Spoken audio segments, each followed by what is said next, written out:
ទស្សដីព្រឹកនេះយើងមានបងអូនស្រីគាត់ក្រោយសម្រាប់2ខែដើម្បីមកវិគ្រោះទទួលសេវាពជាកណ្ដាលឥឡូវយើងជួបជាមួយគាត់តែម្ដងសួស្ដីអូន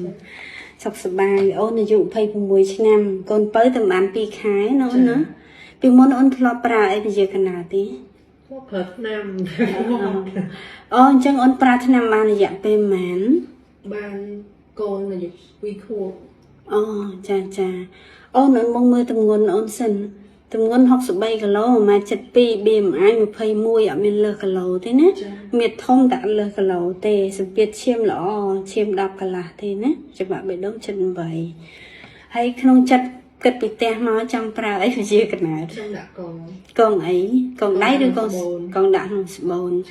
ក្រោយសម្រាលចុងក្រោយនេះវាកាត់ឬក៏ធម្មជាតិសម្រាប់ធម្មជាតិបាន2ខែដាក់បានតាមករដូវនៅអូនថ្ងៃ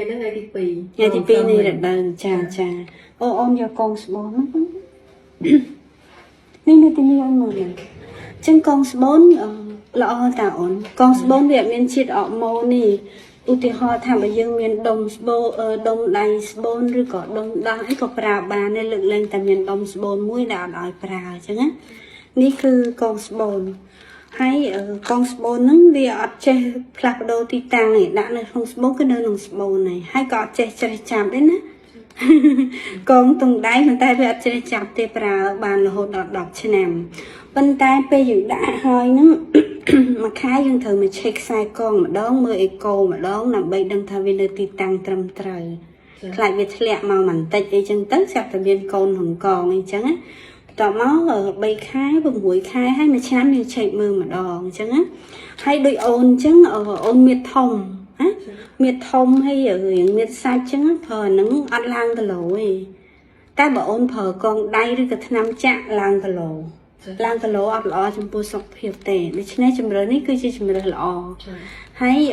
កូនបើដោះទេកូនបើដោះក៏ដោយអត់បើដោះក៏ដោយគឺដាក់កងស្បូនបានក្រោយសម្រាត្រឹមតែ6សប្តាហ៍ដាក់បានឥឡូវនេះវា8សប្តាហ៍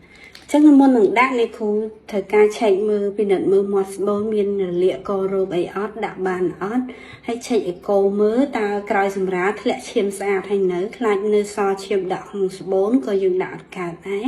ហើយយើងមើលទំហំស្បូនទៀតបើទំហំធំខ្លាំងពេកលើសពី100សង់ទីម៉ែត្រក៏ដាក់អត់បានដែរវារិះក្នុងការដាក់ហើយកងនឹងខ្ជាក់មកវិញ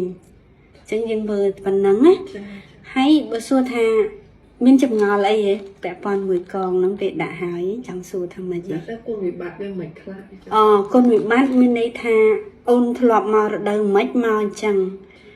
បើសិនជារដូវអូនទៀងមកទៀងបើរដូវអូនយឺតអីក៏វាមកយឺតធម្មតាពីព្រោះវាអត់មានអេហ្វេកដល់អរម៉ូនក្នុងរាងកាយអូននេះហើយវាត្រូវការមានខ្សែកងប្រវែង2កន្លះសង់ទីម៉ែត្រទៅ3សង់ទីម៉ែត្រនៅក្នុងទ្វារមាសបើសិនជាយើងរស់នៅមួយគ្នាទៅអីអាចប្រាប់អ្នកគ្រូសេរីអាចបានប៉ុន្តែទូទៅអត់អីទេហើយវាអាចមានលំអើច្រើនដោយសារអីក្រោយពេលអូនសម្រាលភាគច្រើនស្ត្រីយើងមានមាត់ស្បូនដែលប្រឡាត់អញ្ចឹងទៅពេលឲ្យលំអើរឿងច្រើនជាប្រចាំអញ្ចឹងណាអាហ្នឹងវាអត់ជួយកាត់បន្ថយរំអិលអីទេអញ្ចឹងណាហើយអត់មានធ្វើទុកអីពេលអូនដាក់ថ្ងៃទី1អាចមានអារម្មណ៍ស្ទុំនៅលើពោះដោយសារតែយើងដាក់របស់ថ្មីចូលទៅក្នុងរាងកាយយើងបន្ទាប់ពី3ថ្ងៃវានឹងបាត់រោគសញ្ញាតែឧទាហរណ៍ថាយើងដាក់ហើយយើងអាចធ្វើដំណើរអត់បញ្ហាធ្វើដំណើរបានធម្មតាលើកដាក់ធ្ងន់បានធម្មតារស់នៅជាមួយគ្នាបានធម្មតាប៉ុន្តែដាក់កងហើយភ្លាមគេឲ្យយើងតមរំភេទ12ម៉ោងសិនឲ្យកងមានប្រសិទ្ធភាពសិនអញ្ចឹង